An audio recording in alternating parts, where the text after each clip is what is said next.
Mr. Kariakoo, una uzoefu wa muda gani kwenye upande wa vifaa vya simu?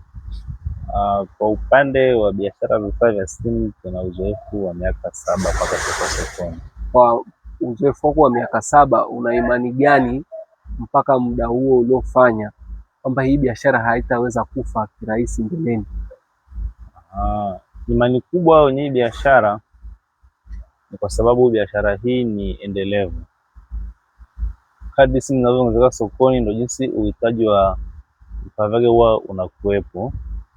Kama inapotoka simu mpya, matoleo mapya, lazima zihitaji cover na protector.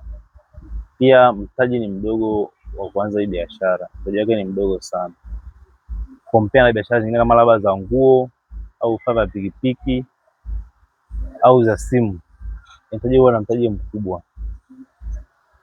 Ukiachana, nimekusikia umesema swala la covers na protector, lakini ukiona kuna simu za sasa hivi Tecno, Infinix wanatoa simu na cover. Hii haija affect chochote?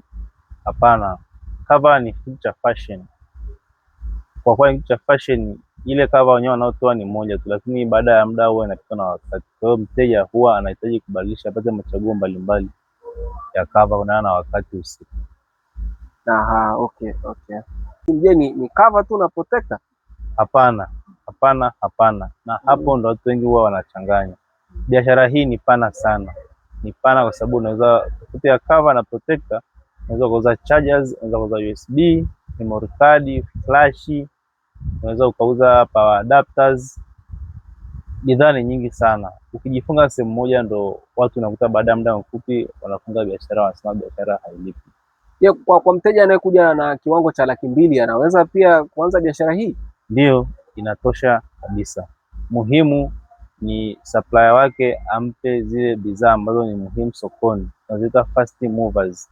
Amchagulie kama ni cover, protector, chargers, zile ambazo ni muhimu kabisa kwanza, na pia azingatie vifaa vya bei ambayo ni affordable kwa jamii yake yule mteja kwanza kwa mwanzoni. Baadaye kadri muda unavyozidi kwenda ndo atakapoongeza vile vya bei ghali zaidi. Ni mambo gani ambayo husababisha biashara hii kuweza kufa mapema? Wengi wao wanashindwa kufanya muda mrefu kama ulivyofanya miaka hii 7. Chanzo kikubwa cha kufa biashara hii ni kuto kubadilika kulingana na wakati. Biashara hii inabadilika kwa spidi sana, inakubidi na wewe uendane na spidi ya soko, kuchangamsha akili. Kitu gani unamaanisha? Kuposti mitandaoni au kufanyaje? Unamaanisha nini sasa? Kuposti mitandaoni au kutumia mitandao ya kijamii, hiyo ni njia mojawapo ya marketing ili uweze kuvutia wateja wako. Pia nao itakuwa ni muhimu kwa sababu sasa hivi yale maisha ya kusubiria mteja tu aje dukani yanapitwa na wakati kidogo. Kwa hiyo lazima ufanye matumizi ya mitandao ya kijamii vizuri. Pia dukani kwako huwe na bidhaa nzuri ambazo washindani wako wanakuwa hawana. Uwe selective kwenye bidhaa zako sana. Nimekusikia umeongelea swala zuri sana hapo. Umegusia swala la marketing strategy hizo ya umegusia online. Je, ni njia moja tu ya online unaweza ukafanya? Je, utaweza kuwafikia watu wote ukifanya kwenye online tu? Je, umefikiria kuna wale ambao hawapo kwenye mitandao ya kijamii?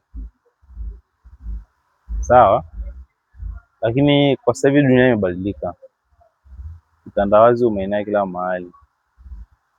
Simu hazikwepeki, smartphone hazikwepeki. Kwa hiyo mtu aweza kama kufanya biashara akakosa smartphone, au mtu anahitaji kitu kwa smartphone. Kwa hiyo hapo unamaanisha mfanyabiashara yoyote ile ukiachana na vifaa vya simu ni lazima awe na smartphone. Lazima uwe na smartphone. Ndio maana nasema biashara hii ni ya kwenda na wakati. Unapokuwa na smartphone yako unaweza kujua ni kipi sasa hivi sokoni ndio kinachohitajika na kipi kinacho trend ili uweze kuwa nacho dukani kwako.